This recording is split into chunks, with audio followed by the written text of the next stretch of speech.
देख रहे हैं राष्ट्रवादी संदेश। नमस्कार, आदाब, सत श्री अकाल। मैं लाल मोहम्मद जन, स्वतंत्र पत्रकार, और आप देख रहे हैं राष्ट्रवादी संदेश। आज हम हैं गोगामेड़ी में, और यहाँ जो है राजस्थान सरकार के माननीय राज्यपाल श्री हरिभाऊ बागड़े तथा शिक्षा महाविद्यालय संस्कृत एवं पंचायत राज विभाग के मंत्री मदन दिलावर यहाँ आएंगे। और यहाँ राजस्थान शिक्षक संघ राष्ट्रीय की प्रदेश महासमिति का यहाँ अधिवेशन होने जा रहा है। और मैं आपको दिखाऊं, हमारे कैमरामैन से कहेंगे, ये शिक्षक लोग यहाँ सभी उपस्थित है, पंडाल लगा हुआ है और सारी व्यवस्था है। अभी कुछ ही समय बाद में जो है अभी हरिभाऊ जी बागड़े जो है हमारे राज्यपाल जी वो अभी आएंगे, शिक्षा मंत्री भी अभी आएंगे, तो अधिवेशन में भाग लेंगे। और यहाँ जो शिक्षक आ रहे हैं ये पूरे प्रदेश से आ रहे हैं। जहाँ तक आपको बताएं, यहाँ का पंजीयन हो रहा है। जो शिक्षक आ रहे हैं तो ये प्रदेश कार्यकारिणी के लोग हैं। इधर उदयपुर संभाग है, जयपुर संभाग, चूरू संभाग, कोटा संभाग और अजमेर संभाग, जोधपुर संभाग, भरतपुर संभाग, पाली, बांसवाड़ा, बीकानेर, यानी इस प्रकार से पूरे राजस्थान भर के शिक्षक जो है राष्ट्रीय शिक्षक जो है उसकी प्रदेश कार्य समिति यहाँ उसका वार्षिक अधिवेशन होने जा रहा है। और इस अधिवेशन में माननीय राज्यपाल महोदय जो है यहाँ अभी अपना उद्घाटन भाषण भी देंगे, कार्यक्रम करेंगे। शिक्षक कल ही पहुँच चुके थे, कुछ आ जाए हैं। यहाँ गोरख टिल्ला की ओर से महंत रूपनाथ जी की तरफ से भी बहुत बढ़िया व्यवस्था की हुई है। उनके ठहरने के लिए, उनके खाने के लिए भी महंत जी जो है गोरख टिल्ले के महंत ही नहीं, यहाँ ग्राम पंचायत गोगामेड़ी के सरपंच भी हैं, सरपंच यूनियन के प्रदेश के अध्यक्ष भी हैं। तो यानी पूरी व्यवस्था गोरख टिल्ले में शिक्षकों के लिए की गई है। अभी जो है राज्यपाल महोदय और शिक्षा मंत्री दोनों आएंगे और अधिवेशन में भाग लेंगे और वो उसका उद्घाटन में पूरा अपना उद्बोधन देंगे। अभी शिक्षक लोग अपनी बातें कह रहे हैं, अपने विचार विमर्श कर रहे हैं। इधर मैं कैमरामैन से कहूँगा कि वो पूरा कार्यक्रम दिखाए। सामने संजीव बेनीवाल विधायक जी पहुंच चुके हैं और ये गाड़ी आ गई राज्यपाल महोदय की। और यहाँ मीडिया अपनी तैयारी कर रहा है। और ये यहाँ गार्ड ऑफ आगे गार्ड ऑफ ऑनर दी जाएगी। अभी महंत रूपनाथ जी भी यहाँ उपस्थित है, गार्ड ऑफ ऑनर दी जा रही है। सामने चल जा, आगे जूम कर ले।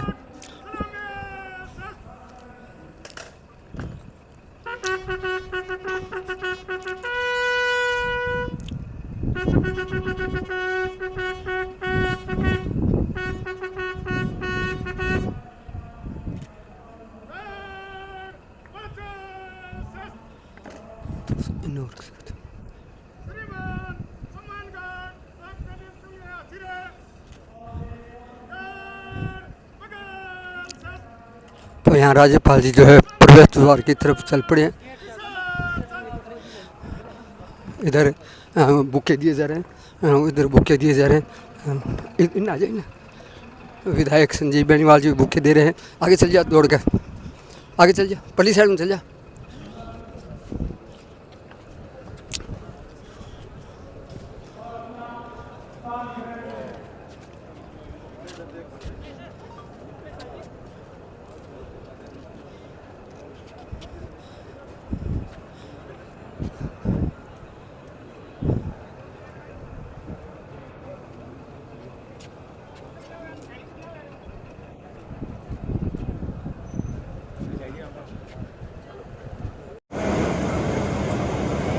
हमारा सौभाग्य है कि आज हमारे प्रदेश महासमिति अधिवेशन में महामहिम राज्यपाल महोदय पधारे। मैं आग्रह करूंगा प्रदेशाध्यक्ष से कृपया उपस्थित हमारे सम्मानित अतिथियों का स्वागत संबोधन में सम्मानित प्रदेशाध्यक्ष। बोले भारत माता की। आज राजस्थान शिक्षक संघ राष्ट्रीय द्वारा आयोजित इस 2 दिवसीय प्रदेश महासमिति अधिवेशन में गोगा नगरी के इस पावन पुण्य धरा पर मैं गौरवान्वित हूँ कि हम सबके बीच आज मुख्य अतिथि के रूप में दूसरे सत्र में माननीय राज्यपाल जी का बहुत बहुत अभिनंदन करता हूँ, बहुत बहुत स्वागत करता हूँ।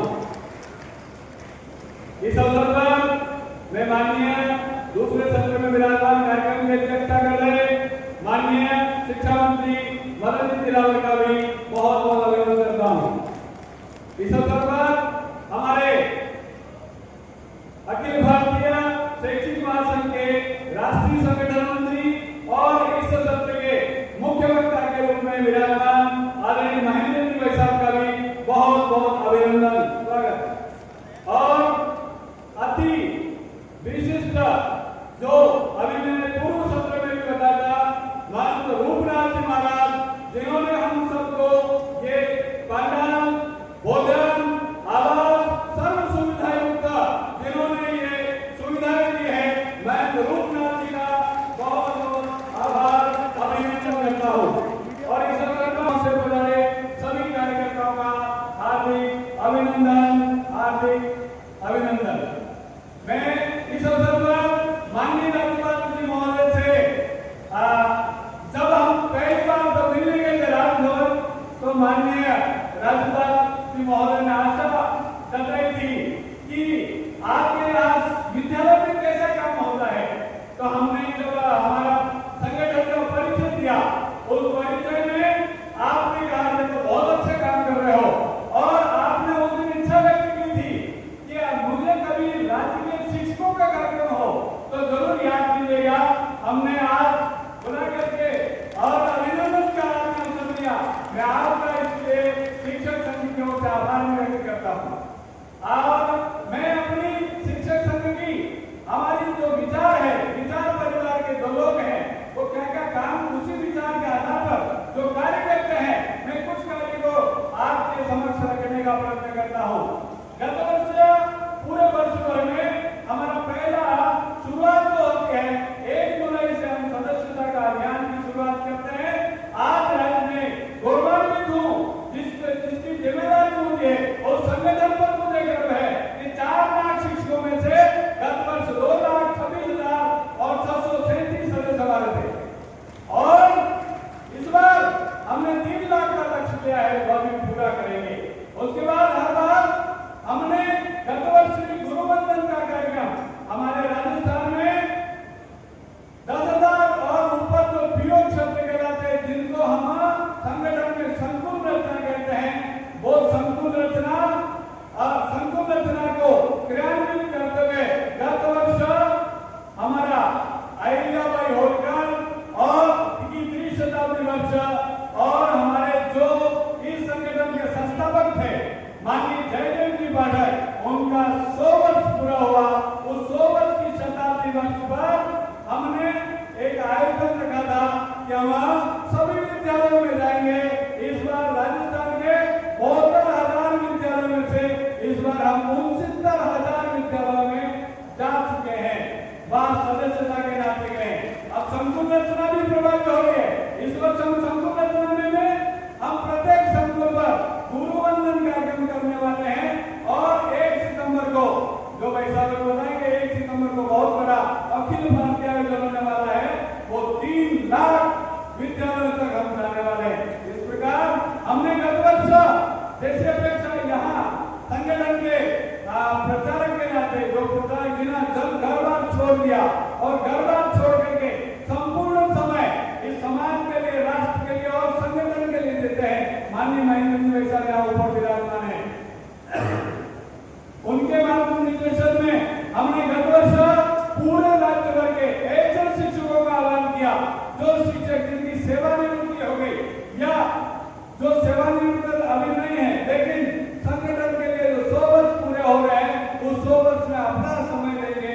उसमें से 18 कार्यकर्ता राजस्थान में वानप्रस्थी के नाते अपना समय देने का संकल्प लिया है और इस वर्ष हम 100 शिक्षकों को पूर्ण वानप्रस्थी जो 10 से 20 दिन देने वाले हैं, ऐसा संकल्प हम इस वर्ष को लेकर के चल करके होने वाला है।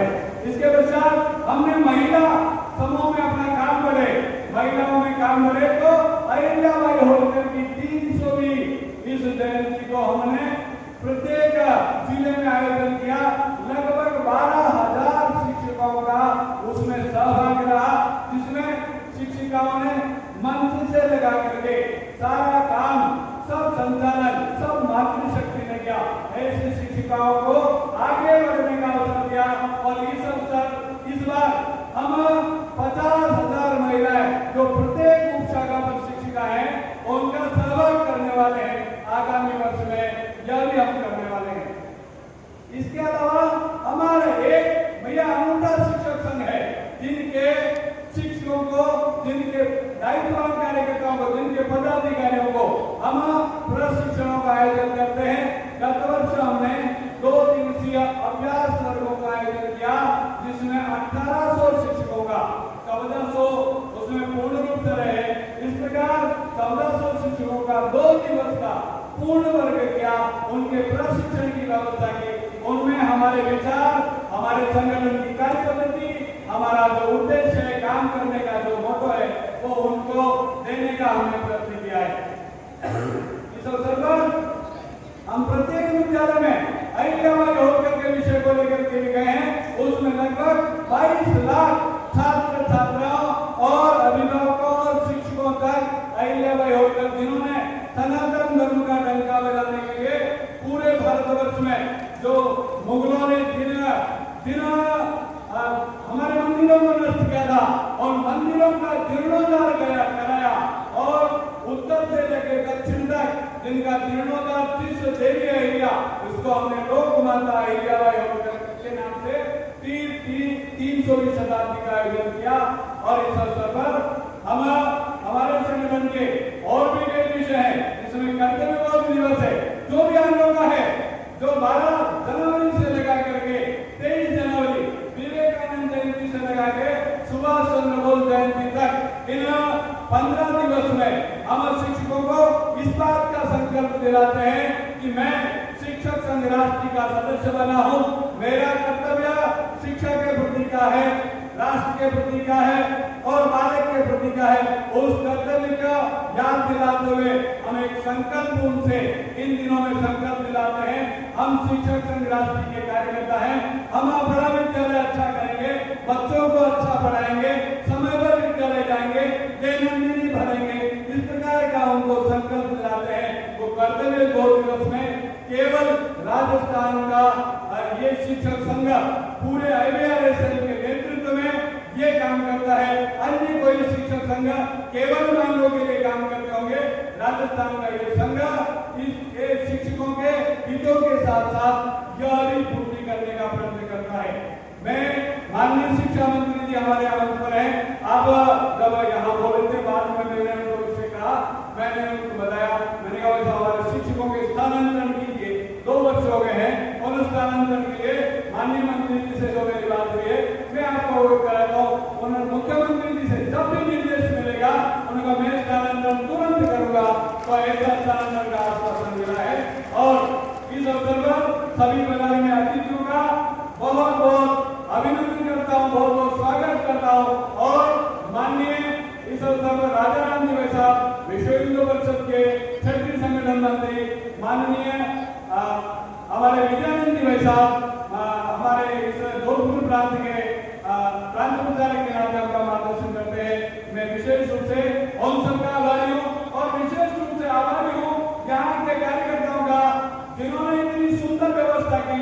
4 दिन से मैं लगातार देख रहा हूँ यहाँ पवन जी जाखड़ और इनके विश्वजी हमारे प्रदेश के उपाध्यक्ष अदर सिंह जी और इनकी पूरी टीम रात दिन लग करके जो ये सफल आयोजन किया।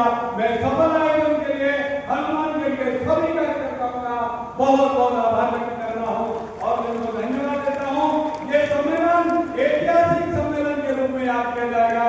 व्यवस्थाओं की दृष्टि से बहुत सुंदर व्यवस्था की। मैं बार बार और अंत में माननीय रूपनाथ जी का पुनः दोबारा इनका स्वागत करता हूँ, धन्यवाद करता हूँ। जय हिंद, जय भारत। संगठन की नीति कार्य पद्धति और संगठन का पूरा परिचय किया है। निश्चित रूप से हम इस विचार को लेकर के इस राष्ट्र को सर्वोपरि मानते हुए कार्य करते हैं। उसी विचार के प्रणेता के रूप में, उसी विचार को पोषक करने के रूप में जो महान शक्तियाँ, महान विद्वान लोग हमारे साथ हैं, उन सबका मान्यता मिलता है। और मैं आग्रह करूँगा आज के हमारे कार्यक्रम के मुख्य वक्ता और हम सबके एक सबके माननीय राज्य संगठन मंत्री महेंद्र सिंह कपूर, अखिल भारतीय राज्य शिक्षक महासंघ में पधारे और इस कार्यक्रम का आगे सम्मान्य करें।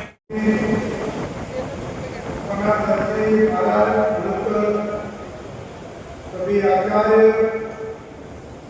छायाचित्रकार, प्रिय बंधु, भाई और बहनों, आज यहाँ राजस्थान के शिक्षक संघ ने आप सभी का एकत्रीकरण किया। आपकी संगठना शिक्षा के बारे में समय समय पर आपको इकट्ठा करके मार्गदर्शन भी करती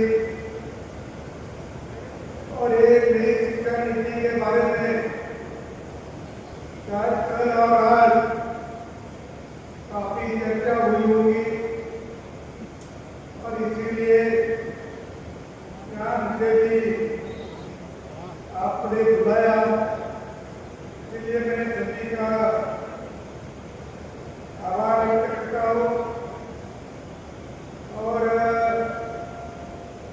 आप सभी शिक्षक हैं। शिक्षक का अर्थ बोले तो धन्यवाद बोले तो क्षमा से अनिष्ट बोले तो कर्तव्यवाद, ऐसा शिक्षकों का सभी जगह काम में निकाला जाता है। धन्यवाद चाहिए, क्षमाशील चाहिए, कर्तव्यवाद चाहिए। ऐसी शिक्षक की मनस्थिति बनना चाहिए और शिक्षक इसके मन में और उसके व्यवहार में माता का जो प्रेम होता है, माता का जो कर्तव्य होता है, वो प्रेम और कर्तव्य अपने विद्यार्थियों के साथ बरतना चाहिए। उनके साथ उसी भावना से उनको पढ़ाना चाहिए। ये आपको सबको मालूम है, मैं मुझसे नई बात नहीं कह रहा हूँ। मैं जो कह रहा हूँ आपका मन में है और आपका तो बर्ताव भी करते होंगे, लेकिन सभी ने करना चाहिए और जो नहीं करते उनको ये सोचना चाहिए कि अभी नई शिक्षा नीति ये जो है वो इसका ही एक परिणाम है कि नई शिक्षा नीति के बारे में आप निश्चित रूप से इससे आगे ये भावना से काम करना है। मैं इस अधिवेशन में सुदूरताओं के आए शिक्षकों का अभिनंदन करता हूँ। शिक्षक आचार्य होता है, उनका सम्मान भारतीय परंपरा में, इसीलिए मैं आप सभी को प्रणाम निवेदित करता हूँ। राजस्थान शिक्षक संघ के बारे में मुझे जानकारी है कि कितनी अच्छी बात है कि आपका ये संगठन इदम राष्ट्राय यानी राष्ट्र के लिए शिक्षा के सिद्धांत पर कार्य कर रहा है। मैं समझता हूँ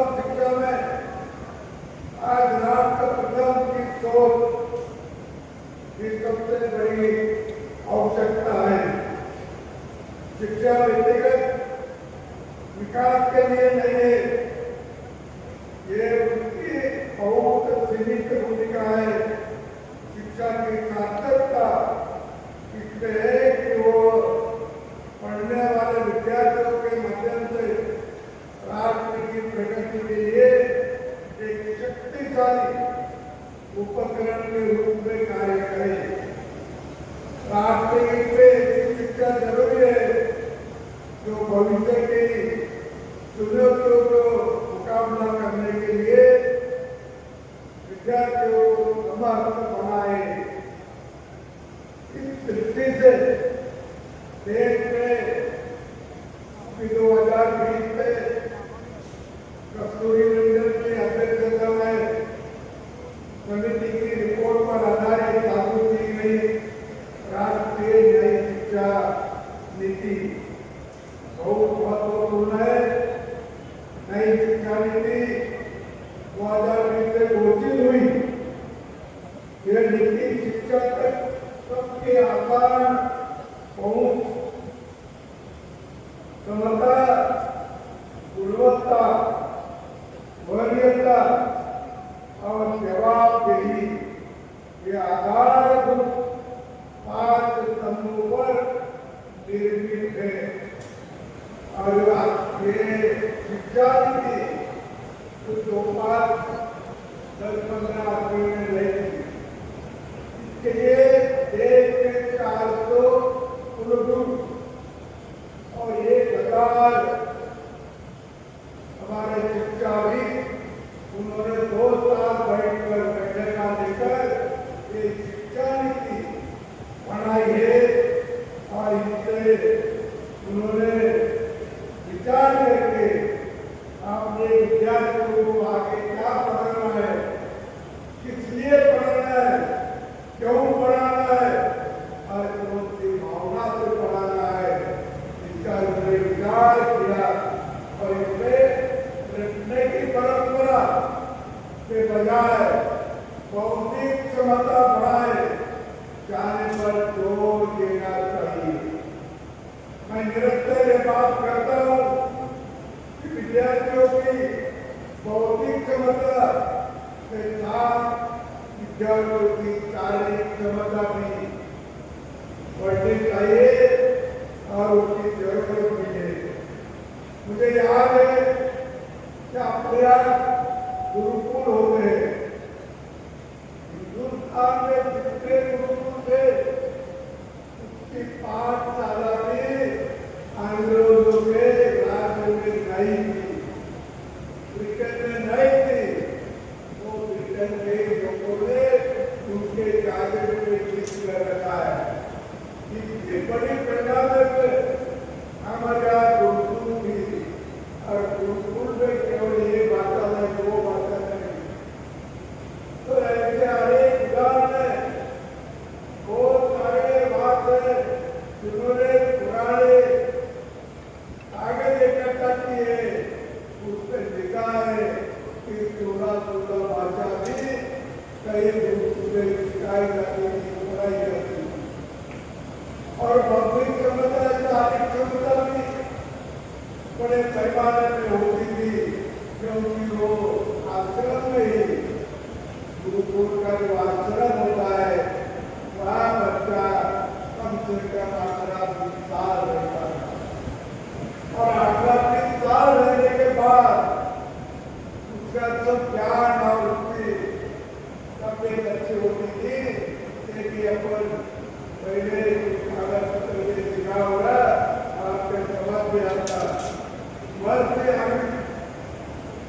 के आयुष्य ने देश के ऐसी शिक्षा पद्धति के परीक्षण करके जिससे बच्चों की बौद्धिक क्षमता साथ साथ उनके नैतिक और भावनात्मक विकास पर ध्यान दिया है। भावनात्मक विकास और नैतिकता पर विकास का बार बार उल्लेख करके बच्चों को पढ़ाना चाहिए। जैसे उन्होंने लिखा है, वर्ष आदि में भी एक बड़े वर्ष हुए और जानकार हुए और वो विद्वान भी थे। इसलिए उन्होंने आचार्य की भूमिका बहुत महत्वपूर्ण बताई। शिक्षकों की भूमिका भी बहुत महत्वपूर्ण है। जी जर्मनी में जो प्राथमिक शिक्षक है, प्राथमिक शिक्षक उसको सबसे ज्यादा पगार है। उसके बाद माध्यमिक शिक्षकों को है और उसके बाद उच्च माध्यमिक और कॉलेज के प्राध्यापकों को है।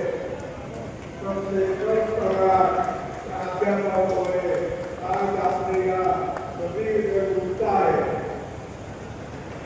है तो क्यों कि बच्चों की बौद्धिक क्षमता कम पड़ती, तो उनका भी एक आयुष्मान रहता है। जब जन्म होता है बच्चे का तब उनकी बौद्धिक कभी तरीके रहती है, किसी की ज़्यादा किसी की ज़्यादा नहीं होती, सभी तरीके होती है। बाद में उनको जैसा उपदेश मिलेगा, जैसा उनको प्रबोधन होगा, जैसा जैसा उनको गुणवत्ता में विचार किया जाएगा, वैसी उनकी बौद्धिक क्षमता बढ़ती है। आप भी सोचते होंगे और फिर आप देखेंगे कि कुछ बच्चे बहुत अच्छे विचार है, कुछ कम है, तो उसको शुरू से सिखाया गया है, शुरू से उनको बोला गया है। और राजस्थान में तो एक गुण अच्छी है, एक कहावत अच्छी है कि पूत चिकावे पालने, पूत चिकावे पालने। तो पालने में रहता है बच्चा, तो उनको बुला देते हैं, कभी उसको कुछ कहानी बोलते हैं, कुछ और कुछ बोलते हैं, तो वो सुनता है, उससे नींद में लगती है और वो भी ग्रहण करता है, वो भी ग्रहण करता है। तो बच्चों को पढ़ाना है तो वो पालने में जब रहता है उसी से वो पढ़ाई शुरू करता है। कि हमारे राजस्थान की बहुत पुरानी कहावत है, बहुत पुराना यहाँ का शिक्षा का अनुभव भी आपको होगी। और इसलिए हमारे यहाँ जो अभी हमारी शिक्षा क्यों बिगड़ी, उसका भी विचार करना चाहिए। हमारे पास बहुत विद्वान थे, विद्वानों की कभी कमी नहीं थी, लेकिन उनका जो कुछ लिखा था, जो कुछ संशोधन था, वो पीठ पे ही उनका दबा दिया। 1000 साल तक अपने आक्रमणकारियों को अपना विरोध करना पड़ा। और राजस्थान का एक जो प्रदेश है, इस सबसे ज्यादा लड़ाया इस राजस्थान में हुआ है। और राजस्थान का क्योंकि लोगों ने उनको यही रोका है, बहुत सारे यही रोका है, ये भी आप सब जानते हैं। और जो यहाँ की पहली शिक्षा पद्धति थी, लॉर्ड थॉमस मैकाले थी, वो 2 फरवरी 1835 में उन्होंने ब्रिटेन में उन्होंने सभी गवर्नर के समक्ष तो भाषण किया। और भाषण में उन्होंने बोला कि भारत को हम ज्यादा भी गुलाम नहीं बना सकेंगे। वो पढ़ाते थे तो विजय छोड़ के नहीं पढ़ाते थे, बाजू जाते थे। और मैं भी कहा बोला कि टेक्स्ट बुक के अलावा मालूमात दो, टेक्स्ट बुक तो पढ़ाएंगे पर टेक्स्ट बुक संदर्भ के पुस्तक रहेगी, संदर्भ की मालूमात रहेगी, तो मालूमात को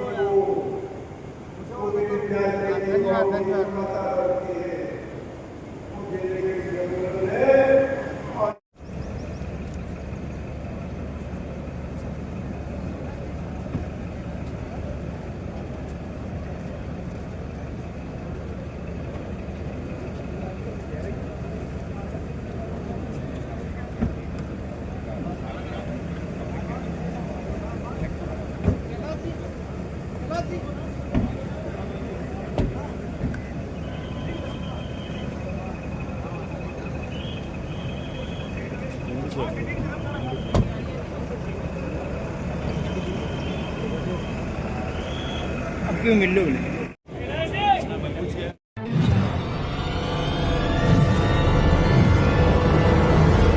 हमारा वीडियो आपको अच्छा लगे तो सब्सक्राइब करें, बेल आइकन दबाएं और लाइक करें।